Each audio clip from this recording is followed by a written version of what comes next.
for you, but one of the key characters in this play is actually the mob, the audience. So we have some lines for the audience that we need you to say. There'll be a cue card over here, and this one is for everybody. There'll be 3 times when you need to clap and shout and cheer because you want Caesar to be crowned king. But you're a very fickle crowd. One minute you're cheering for Pompey, the next you cheer for Caesar to kill Pompey. The next you're going to cheer for, you want Brutus to be king, he killed Caesar. And then you're going to be shouting to have Brutus killed. And I think that's one of the things that we learn about this play is human nature when we get in a crowd. It's easily swayed. And so as Christians here on Valentine's Day, maybe we can think about the application for us would be, are we still going to love Jesus when the crowd moves on to their next hero?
Wherefore what?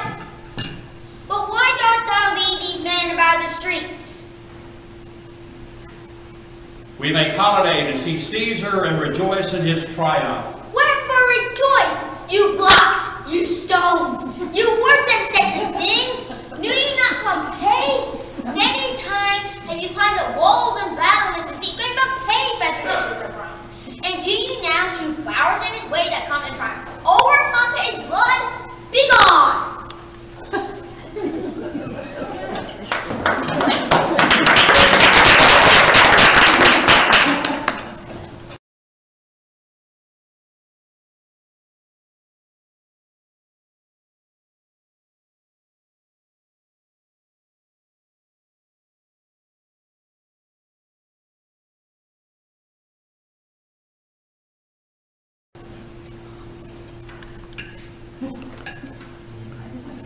Is that orange? Yeah. Caesar, beware the Ides of March. He's a general. Let's leave him pass.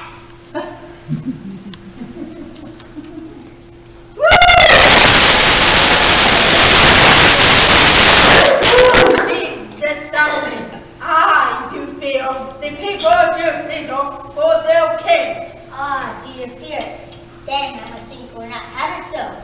I would not, Crassus, yet I love the world. I was born free as Caesar, so are you. You both as fed as well as he. For once, upon a raw and dusty day, the troubled driver came in with a sword. Caesar said, "Darest thou, Crassus, now lead me into the naked blood, swear me on the point." Upon the word I plunged in, and we did buffet or Lecinies, but ere we could arrive at the point proposed, Caesar cried, "Help me, Captain, or I sink!" And upon my shoulder did bear the tired Caesar's soul from the wake of Tiber. Now become a god. He had fever when he was in Spain, and I did mark how he did shake. 'Tis true this god did shake. I did hear him groan, give me a drink, as a sick hero! These gods talk to amaze me. He does ride the narrow world like a colossus, and we heavy men walk under his huge legs and move about. Upon what meat does this our Caesar feed that he has grown so great? The fault, dear Brutus, is not in our stars, but in ourselves, that we are nerds. I will consider what you have to say.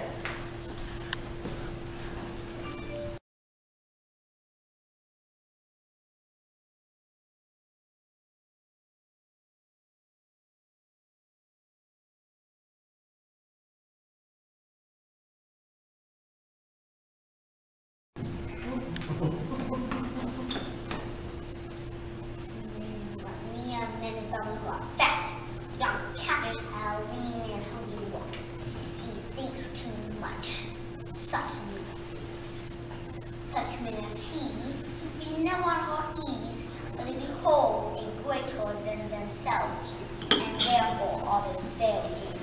But I will not. I will see them.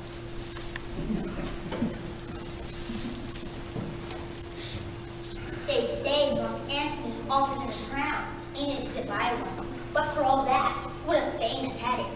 Then he offered to him again, and he couldn't get by again.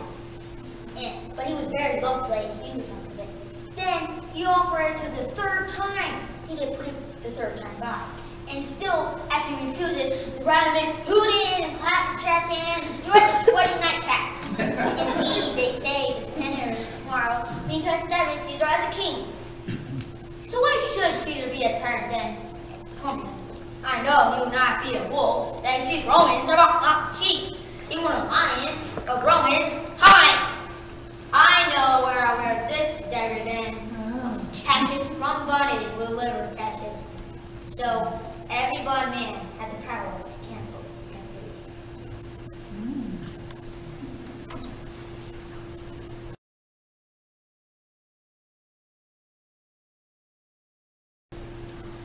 It must be by his death.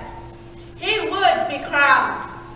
How that may change his nature, there is a question.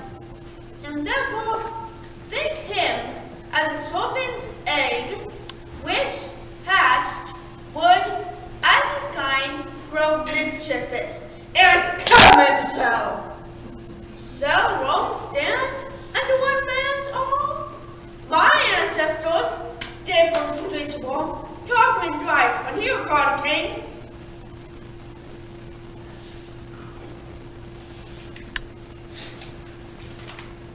Strike, thrust. Am I entreated to speak and strike? Oh, Rome, I make thee promise thou receivest thy full petition at the hand of Brutus.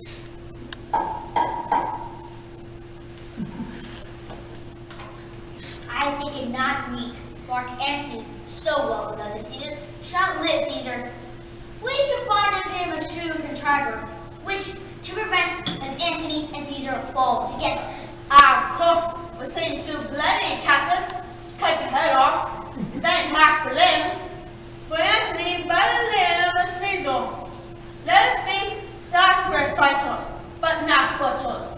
Let's kill him boldly, but not wrathfully. We shall be called forgers, but not murderers. Yet I fear him.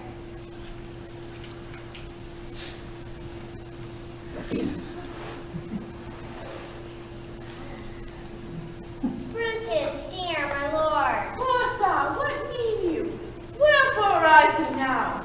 It is not for a health best to commit your weak condition before good morning. Nor for yours neither. Yesternight at supper you suddenly rose, musing and sighing with your arms across. And when I asked you what the matter was, you stared upon me. Ungentle look, and impatiently stamped with your foot. And with the angry walked your hand, gave sign for me to leave you. So I did. I am not well in health. That is all. No, my Brutus, you have some sick adventure within your mind, and by the virtue of right in my place I ought to know of. And upon my knees I pray you, by my once commended duty, by all your vows of love, to unfold to me why you're heavy. Kneel not, gentle Corsa. Thou art my truly and honorable wife, as dear to me as are the ruddy drops that visit my sad heart. If this were true, then would I ought to know of this secret. Tell me your counsels, I will not disclose them. O ye gods, render me worthy of this noble wife. Corsa, thy bosom shall take the secrets of my heart.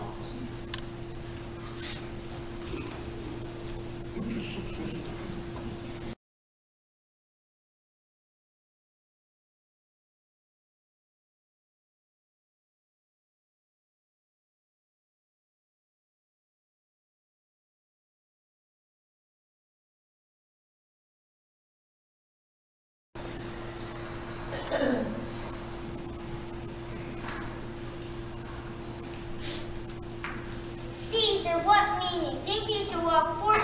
You shall not stir a house today. Caesar shall fall. The thing that what mean no longer on our back. When they see the faces of the vanished. Cowards die many times for their death. The valiant only take death but once. Caesar should be affixed at our heart to stay at home today for feel. No, Caesar shall not. Danger shall full well that Caesar when danger to he. About 2 lions little in one day, and I the elder more terrible, and Caesar shall go forth. Alas, my lord, your wisdom is consumed in confidence. Do not go forth today. Call it my fear that keeps you in the house, not your own. For thy evil walk and we shall say that Caesar should stay at home today. The Senate has concluded to give this day a mighty crown to Caesar. If you are sending word you will not come, their minds may change. Besides, some will make mock, saying, break up the Senate till another time when Caesar's wife shall meet with better dreams. If Caesar hide himself, can they whisper, lo, Caesar is afraid? How forced your field seem now, Capulia. Give me my robe,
The sky is up painted with many sparks.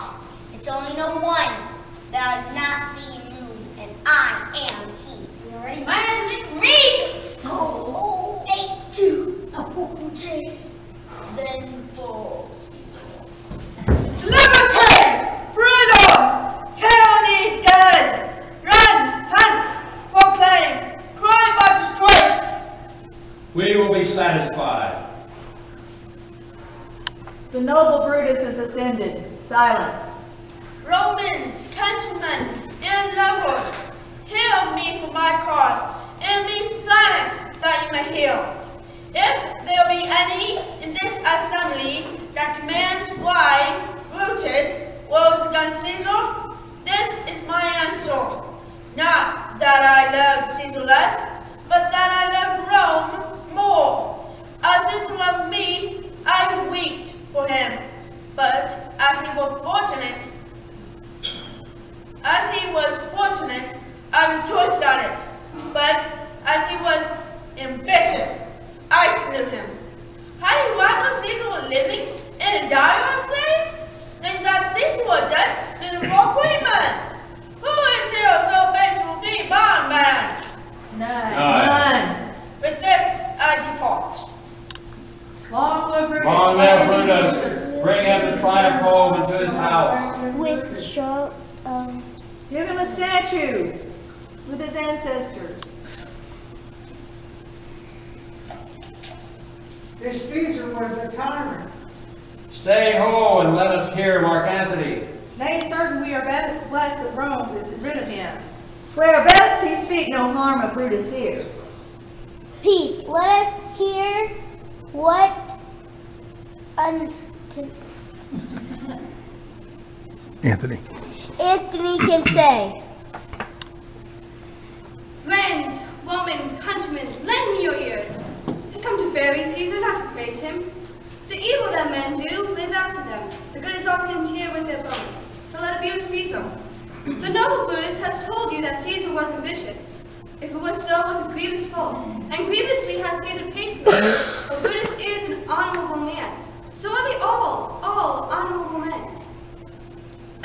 speak at his funeral. He was my friend, faithful and just to me. Yet Brutus says he was ambitious, and Brutus is an honorable man. You don't see that on the Lupercal I thrice presented him with a kingly crown, which he had thrice refused. Was this ambition? Yet Brutus says he was ambitious, and Brutus is an honorable man. Of course, so his eyes are red with fire with weeping. He would not take the crown, nor for certain he was not ambitious. Methinks there is much reason in his sayings. There's not a noble man in Rome than Anthony. Here is a testament with the seal of Caesar. It is will. Let the commons hear this testament, which pardon me I do not mean to be, and they'll come and kiss dead Caesar's wounds. They were villains, murderers, will. They were traitors. Will hear the will, read it, Mark Anthony, the will. To every Roman citizen, he gets 75 drachmas. Moreover, he has left to his walks, his new planted orchard on this side Tiber. He has left them to you and to your children forever. Common pleasures to walk about and recreate yourself. Here with the Caesar. Revenge without sea, burn, fire, kill, Revenge without sea, burn.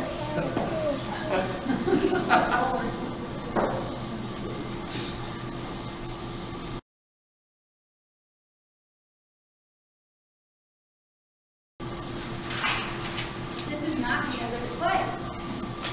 Julius Caesar had named his 19-year-old nephew Octavius to be his heir. So Octavius gets together with Antony, and they start ruling Rome. They kill 70 senators that they suspect of being their enemies, and they plan to fight Brutus and Cassius. So months later, far to the south in Asia, Brutus and Cassius are camped with their armies. They see their enemies. The four generals ride out to meet and exchange words before blows.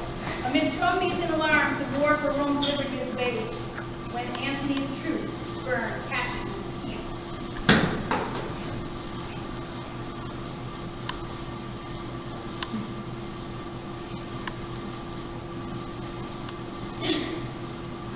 Caesar, thou art revenged, even with the sword that killed thee. Julius Caesar, thou art mighty yet. Thy spirit walks broad in taunts our swords and all portmanteaus. I would never be led captive through disgrace of Rome. Now we must end where we began, and the eyes march to Caesar. No, be still.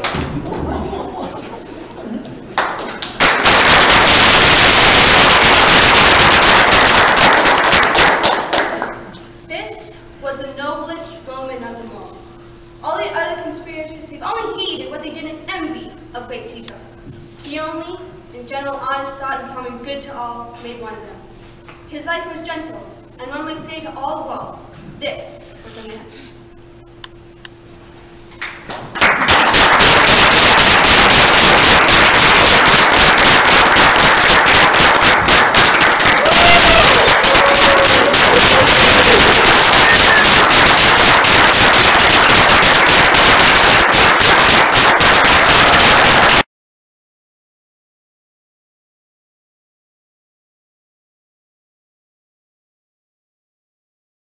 Wherefore what rising? Why doth thy these man about the street? Why doth thy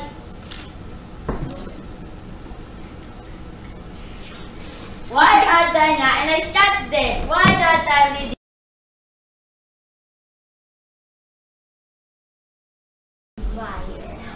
Yeah, not just a pussy.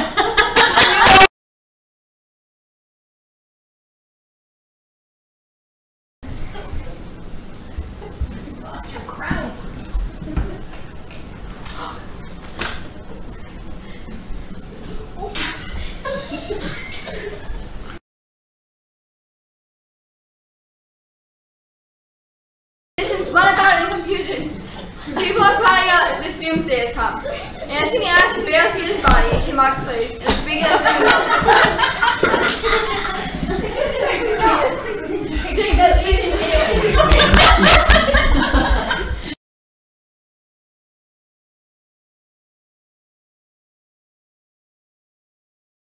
Bobby.